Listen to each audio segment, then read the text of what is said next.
ये देखें, ये हरीम जो अच्छे नंबरों में पास हो गई है माशाल्लाह।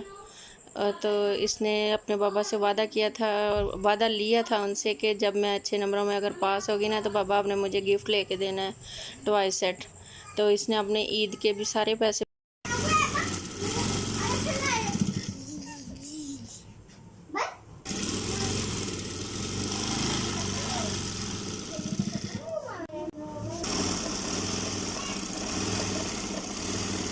अस्सलाम वालेकुम, क्या हाल है आप लोगों का? अल्लाह का शुक्र है हम भी ठीक हैं।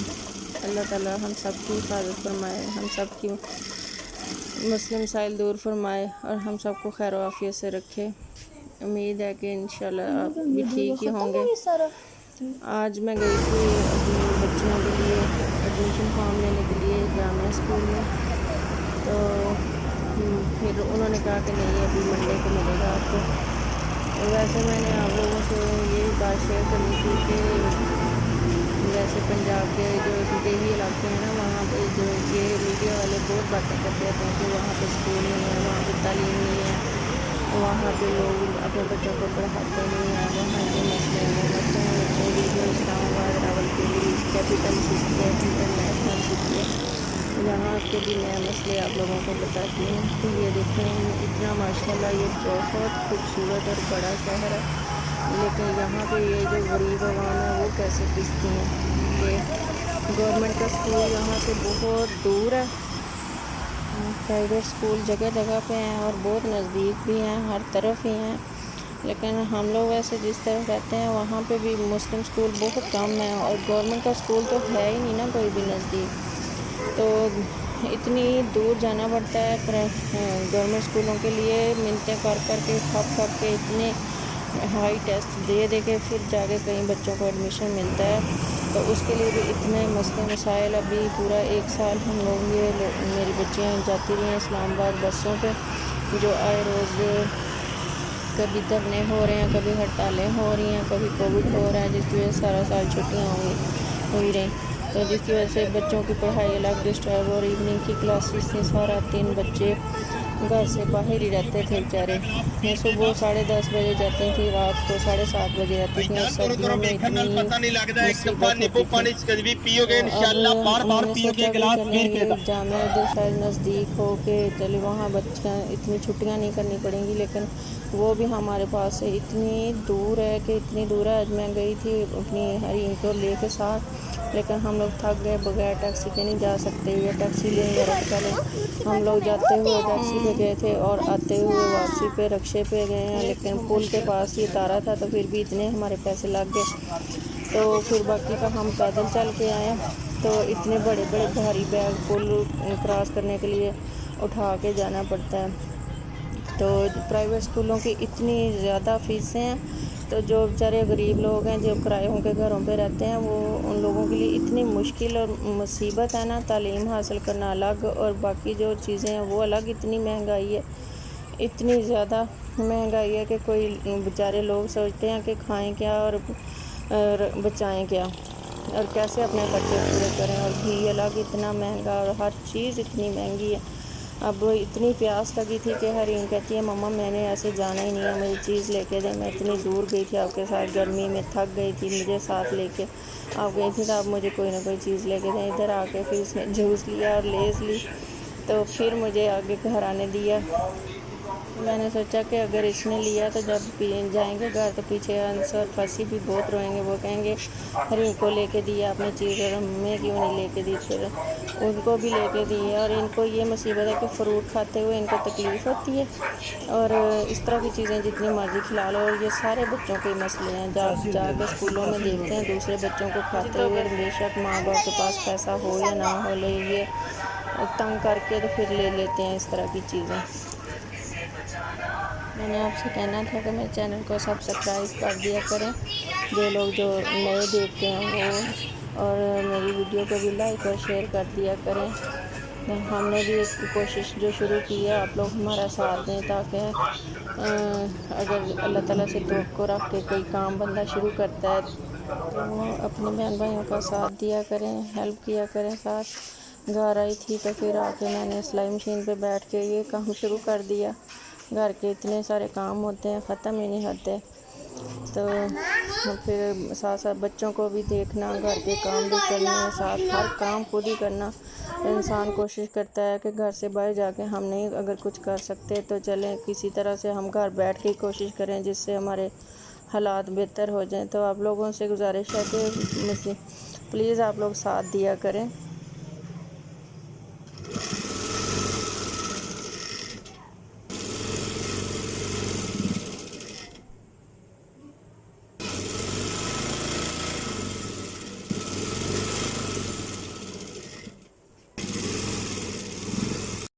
ये देखें, ये ना यहाँ से जल गया था। ये जो हमारी गाड़ी की बैटरी चोरी हुई थी ना, उसका दोबारा जब नई ली ना तो वो ला के घर में रख के चारपाई पे रख के चले गए। मुझे बताया भी नहीं कि इसको ये बैटरी या इसको देख लें या संभाल लें, मैंने भी नहीं गौर किया। तो वो ना अंसर फंसी ने कहीं उल्टी कर दी, उसके अंदर तेज़ाब होता है, वो लीक हो गया। तो वो तेज़ाब लीक होने की वजह से ना ये यहाँ से गद्दे का कवर सड़ गया। इसके नीचे रुई थी, शुक्र है अल्लाह का कि आग नहीं लग गई। अब इसको सारा उधेड़ा है, उधेड़ के दोबारा इसकी रुई निकाली है। तो अब इसके ऊपर मैंने इस तरह पैच लगा लिया है, क्योंकि बाकी सारा बिल्कुल कपड़ा बाकी का सारा बिल्कुल नया था। तो फिर मैंने कहा कि क्या ज़ाया करना है। वैसे भी इस तरह का कपड़ा यहाँ से पिंडी इस्लामाबाद में मैंने देखा है, ये ना कॉटन का कपड़ा है। यहाँ पे गद्दों में इस तरह का कपड़ा नहीं मिलता। पता नहीं क्या पता कहीं से मिलता हो, अगर किसी को पता हो तो वो मुझे बता सकता है कमेंट्स करके। लेकिन यहाँ पे मैंने बहुत दफ़ा देखा है, लेकिन मुझे कहीं से भी नहीं मिला। ये मेरे जहेज़ के गद्दे थे जो चारपाई पे बिछाए जाते हैं, तो ये इस तरह ख़राब हो गए। फिर अब मैंने इसको ऐसे पैच लगा लिया। दूसरा ये कपड़ा था, ये मैंने हर जो चारपाई है ना उसके ऊपर जो गद्दा बिछाया होता है ना उसके ऊपर कवर बनाया हुआ है। ये कवर वाला जो कपड़ा है ना, ये पहले मेरी पुराने जो पहले हम लोग जिस घर में रह रहे थे रेंट पे ना, वहाँ पे मैंने पर्दे इस कपड़े के बनाए थे। तो फिर वो थोड़े से रफ से हो गए थे। ये भी कॉटन का ही कपड़ा है, बहुत ज़्यादा अच्छे वाले महंगे लेने की गुंजाइश नहीं थी। फिर मैंने कॉटन का थान पूरा लेके खुद ही सारे बना लिए थे। तो अब फिर ये भी साथ ही ऊपर मैंने चढ़ाया हुआ था। ये मैंने हर एक चारपाई के ऊपर बिछा के जो गद्दा ना ऊपर इस तरह कवर सिलाई कर करके डाले हुए हैं। इससे ना ये होता है कि अगर हमारा कोई पाँव बच्चे गंदे लेके ऊपर चढ़ जाते हैं, कपड़ा गंदा हो जाता है, तो आसानी से उतार के तो बंदा इसको धो लेता है। तो सारा फिर गद्दा नहीं ऊपर से उतारना पड़ता। ये इस तरह मैंने इनको टाइयाँ लगाई हुई हैं, ऊपर से इस तरह बांध देते हैं। जब गंदा लगे तो धो के तो फिर कर देते हैं। अब ये इन दोनों को पैच लगाया। पहले मैं सोच रही थी नया ले लेती हूँ, फिर मुझे यहाँ पिंडी इस्लामाबाद से कहीं से भी नहीं मिला। फिर मैंने कहा चलो मेरा ये दूसरा इसके साथ का बिल्कुल ठीक है, तो इसको भी क्या ख़राब करना। अब इसी को फिर मैंने जोड़ डाल के तो दोबारा सेट कर लिया। अब ये पैच है, मैंने कहा चादरों के नीचे ही आ जाने हैं। ये रज़ाइयों का कपड़ा है, ये भी मैंने इसकी सारी रुई तोड़ के दोबारा निकाल के ना तो दोबारा से इनको दोबारा फिल करवाऊंगी रुई, क्योंकि ये तकरीबन हमने 12 साल ये रज़ाइयाँ यूज़ की हैं। तो ऊपर से कवर उतारते थे, उतार के धो के तो फिर हर साल दोबारा चढ़ा लेते थे। तो लेकिन अंदर से रुई फिर अब थोड़ी सी ना बच्चों ने ऊपर उछल कूद कर के तोड़ दी हुई थी। जिस तरफ को फोल्ड करते थे वहाँ से ना तय उसकी टूट गई थी। अब फिर मैंने कहा इनको भी दोबारा से रीफिल करवा लेते हैं। वो जहाँ से पिंजते हैं ना मशीन के ऊपर जाके रुई इसकी निकालेंगे, निकाल के तो अब यहाँ से रुई तो मिलती नहीं है सही। तो मैंने अपना एक तकिया जहेज़ का रुई वाला था उसको तोड़ के वो वाली रुई इसमें डाल दूँगी, दोनों में आधा आधा। तो फिर वो कवर करवा के दोबारा फिल करेंगे, उसके ऊपर फिर दोबारा कवर चढ़ा दूँगी। ये अभी तो हमने देनी है मशीन पे, अभी मैंने सिर्फ कवर तैयार किए हैं। तो जब फिर मैं सिलाई करूँगी ना घर में ला के, जब वहाँ से हम कवर करवा के ले आएंगे तो फिर भी मैं आपको दिखाऊँगी। ये इसकी रुई है, ये इस तरह मैंने रज़ाइयों की भी निकाल के रख ली हुई है। रुई बिल्कुल साफ़ है, नीट एंड क्लीन। ये मेरे जहेज़ के गद्दे हैं। तो वैसे मैंने कभी बच्चों को ऊपर अल्हम्दुलिल्लाह करोड़ बार अल्लाह का शुक्र है कि ऊपर यूरन भी नहीं करने दिया। नीचे मैंने इस तरह कपड़े और बिछाइयाँ बिछाई होती हैं कि अगर खुदा न खासा पानी वगैरह गिर भी जाए ना तो फ़ौरन बिछाई उठा लो, तो फिर नीचे गद्दे की तह तक नहीं जाता। तो इस तरह अब इसको भी फिल करवाऊँगी। पहले रज़ाइयों का ना इसके अंदर था रुई सारी, अब इनको मैं दोबारा ये कपड़ा खोला, इसमें से रुई निकाल ली है ना, तो रज़ाइयों के लिए नया वाइट कपड़ा लेके तो उसकी बना रही हूँ। और ये वाला जो कपड़ा है ना, इसका थोड़ा थोड़ा इसमें जोड़ डाले हुए थे, अब वो निकाल के इसके गद्दे बना के तो रख लूँगी। जब कभी मुझे रुई मिलेगी ना तो फिर मैं उसकी रुई डलवा के दोबारा गद्दे बना के रख लूँगी, तो क्योंकि ज़ाया नहीं करूँगी। पहले हम लोग जब गांव में थे तो तब तो हमारी अपनी ज़मीनों की रुई मेरी अम्मी के घर होती थी, तो वही उन्होंने हम सबको जहेज़ में डाल के दी थी। लेकिन अब हम लोगों के पास ऐसी कोई नहीं है अपॉर्चुनिटी, इस वजह से हमने रुई ज़ाया नहीं करनी और चीज़ें भी नहीं ज़ाया करनी। घर में ज़रूरत पड़ती रहती है, बच्चे माशाल्लाह बड़े हो रहे हैं, हर एक को अपने लिए अलग अलग चारपाई चाहिए होगी, तो फिर हम इसी तरह फिल करवा के रख लेंगे। कोई मेहमान आ जाता है उसको भी फिर देनी पड़ती है। तो वैसे मेरे जहेज़ की पेटियां उधर गांव में पड़ी हुई हैं, उनके बिस्तरे उनमें से बस थोड़ा सा ही निकाले हुए हैं, जितने बिस्तर उधर हैं उतने इधर इकट्ठे हो गए हैं।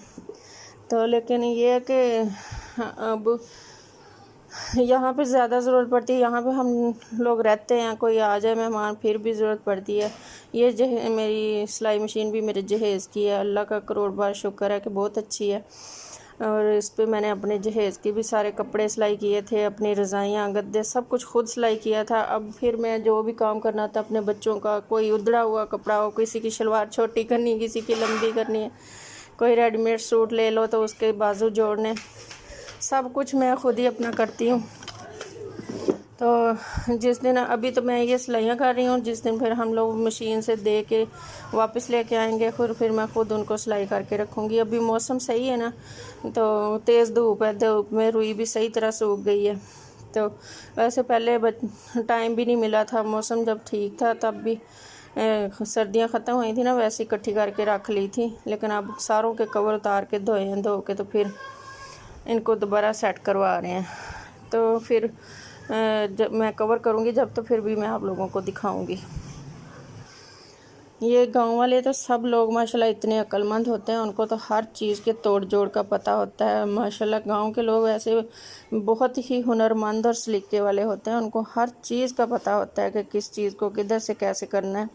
लेकिन शहर में लोगों के पास इतना ना तो काम वो इतना करते हैं, ना ही लोगों को इतना पता भी नहीं होता। और जिस तरह कोई खेत वगैरह में जाके कोई करें काम इकट्ठे मिलजुल के, तो उनको समझ आए ना चीज़ों की।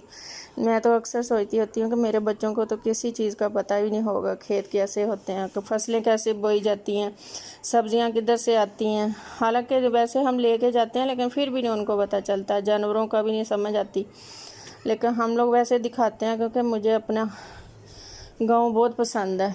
तो जैसे मैंने उस दिन आपको बताया था कि मुझे पाकिस्तान सारी दुनिया के हर मुल्कों से सबसे अच्छा पाकिस्तान लगता है, लेकिन पाकिस्तान के सारे शहरों से अच्छा मुझे अपना गांव लगता है। अपने गांव के सब लोग अच्छे लगते हैं मुझे, एक एक टाइम एक एक लम्हा उनके साथ गुजरा हुआ टाइम याद आता है, तो सारा दिन मुझे जहन में वही लोग घूमते रहते हैं। जब मैं यहाँ पे होती हूँ अकेली ना, तो फिर मुझे बहुत वो टाइम याद आता है कि हम लोग कैसे वो टाइम गुजारते थे, हमारा बचपन बहुत ही अच्छा था। तो मुझे फिर लगता होता है कि हमारे बच्चों ने तो कुछ देखा ही नहीं है, इनको पता ही नहीं है रिश्ते होते कैसे हैं, रिश्तों की मोहब्बत क्या होती है, रिश्तों की डांट डपट कैसी होती है, रिश्ते आपको गलत और सही की कैसे तफरीक समझाते हैं, तो रस्म और रिवाज का कैसे पता चलता है। जब सिर्फ एक बच्चों ने अपने माँ बाप के साथ ही रहना है हर टाइम, तो माँ बाप अकेले उनको जितना भी कुछ समझाएंगे फिर भी उनको बेचारों को ऐसे ही लगता है कि माँ बाप हमें तोते की तरह बस रटाई रखते हैं चीज़ें, कभी कुछ, तो उनको समझ नहीं आती जब तक प्रैक्टिकल हो के ना गुज़रे। और बंदा वैसे भी अपने हम उम्र लोगों से मिलता जुलता है ना, तो उनसे ज़्यादा कुछ चीज़ें सीखता है। तो यहाँ पे बंदे को किसी पे भरोसा ही नहीं होता कि यहाँ मुखलिस कौन है, अपना कौन है, पराया कौन है। तो ये भी नहीं समझ आती होती कि बच्चे किसी के साथ दोस्ती करके आएंगे तो वो इनके साथ किस कदर मुखलिस होंगे और वो किस तरह इनको आगे कोई अच्छी चीज़ बताएंगे या कि कुछ गलत ही बातें समझा के भेज देंगे। टेंशन ही रहती है बच्चों के हवाले से बहुत ही ज़्यादा। लेकिन अल्लाह ताला हम सब के लिए आसानियाँ करे, जिस हाल में भी रहे। अल्लाह का करोड़ बार शुक्र है। लोग शहरों के लिए तरसते हैं, अल्लाह ने जो कुछ दिया है बहुत ही अल्लाह ताला का शुक्र है, जो कुछ भी दिया है। लेकिन यह है कि जो जहाँ बंदे ने अच्छा टाइम गुजारा होता है ना, वो सब याद आता है। यहाँ पे भी अल्लाह ताला का शुक्र है, हर चीज़ अल्लाह ने दी हुई है, किसी चीज़ की कोई कमी नहीं है। लेकिन ये है कि फिर भी तन्हाई बहुत बुरी लगती है, बहुत गुस्सा आता है जब बिल्कुल ही बंदा अकेला हो, किसी पता ही ना हो कि किधर जाए, किसी से मिले जुले, किसी अपने रिश्तों को बंदे का मिलने को दिल करता है तो सब इतनी दूर होते हैं कि ना जल्दी जाया जाता है, ना कोई जल्दी पीछे आता है। ये देखिए फजी सारा दिन बर्तनों का बहुत नुकसान करता है, सारा दिन बर्तन उठा उठा के नीचे फेंकता रहता है। फसी नहीं, फसी नो, फसी नो, फसी नो बेटे। फसी बहुत अच्छा बच्चा है, फसी तो बिल्कुल उल्टे काम नहीं करता। फसी उठा के रखे ऊपर, शाबाश। फसी तो बहुत ही अच्छा बेटा है, बहुत कहना मानता है, तंग नहीं करता। फसी ये भी उठाएं, बाल्टी भी उठाएं जी। चलिए उठा के ऊपर रखें, ऊपर रखें, जल्दी जल्दी, शाबाश फसी नो। यहाँ पे देखें माशाल्लाह माशाल्लाह, शुक्र अल्हम्दुलिल्लाह, अल्लाह का करोड़ बार शुक्र है। अभी आटा गूंद रही है इसको, और आज इसने माशाल्लाह बहुत अच्छा आटा गूंदा है। कई दफ़ा ट्राई कर चुकी है तो, लेकिन ना पहले थोड़ा थोड़ा कोई ना कोई बना लेती थी मसला। आज शुक्र अल्लाह का काफ़ी सही है। अब मैं एंड में एक दफ़ा खुद साफ़ करके पूरा तो निकाल के रख लूँगी डब्बे में। बाकी इसने माशाल्लाह बहुत अच्छा गूंदा है, अल्लाह का करोड़ बार शुक्र है। आज के दिन की, सारा दिन की ये रूटीन है कि सारा दिन हमने इस तरह काम किए हैं। हमारी वीडियो को लाइक भी कर दिया करें, शेयर भी कर दिया करें, और अबीहा की तारीफ़ भी कर देना कि अबीहा माशाल्लाह बहुत अक्लों वाले काम सीख रही है घरदारी के। ये देखें, ये हरीम जो अच्छे नंबरों में पास हो गई है माशाल्लाह। तो इसने अपने बाबा से वादा किया था और वादा लिया था उनसे कि जब मैं अच्छे नंबरों में अगर पास होगी ना तो बाबा आपने मुझे गिफ्ट लेके देना है, टॉय सेट। तो इसने अपने ईद के भी सारे पैसे पकड़ा दिए थे जो छोटी ईद पे इसको मिले थे बाबा को, कि मेरे सारे पैसे जमा कर लें आप, तो जब मैं अच्छे नंबरों में पास हो जाऊंगी तो फिर आपने मुझे लाजमी कोई अच्छा सा गिफ्ट लेके देना है जो मेरी पसंद का हो। तो ये तब से किचन सेट मांग रही थी, तो आज शुक्र है इसके बाबा गए थे बाज़ार तो वो ले आए हैं। तो मैं आपको ये वैसे बात बताने लगी हूँ कि ये देखें, जो बेटियाँ होती हैं ना, उनकी अकल देखे हो, ये शुरू से ही बहुत प्यारी और समझदार होती हैं। देखें इसने गिफ्ट से मांगा है, तो गिफ्ट भी क्या चीज़ मांगी है, ये किचन सेट मांगा है। इनको शुरू से ही घरदारी से लगाव होता है, इनको शुरू से ही अपने घर के कामों में, किचन के कामों में इंटरेस्ट होता है। तो ये बहुत, मेरी बेटी माशाल्लाह वैसे ही बहुत समझदार है। तो इसने अपने बाबा से ज़िद करके मंगवाया है जो टॉय, वो भी किचन सेट मंगवाया है। तो आप लोगों से रिक्वेस्ट है, वीडियो को बहुत ज़्यादा लाइक और शेयर कर दिया करें, और बच्चों की हौसला अफजाई के लिए अच्छे अच्छे कमेंट्स भी कर दिया करें। तो आप लोगों को दुआओं में याद रखा करें, और अल्लाह ताला सब बेटियों के बहुत अच्छे नसीब करे, सबकी बेटियों को बहुत ज़्यादा कामयाबियाँ और कामरानियाँ दे। अल्लाह करे हमारे बच्चे पढ़ लिख जाएं। यहाँ के वैसे बहुत ही मुश्किल हालात हैं, महंगाई बहुत ज़्यादा है।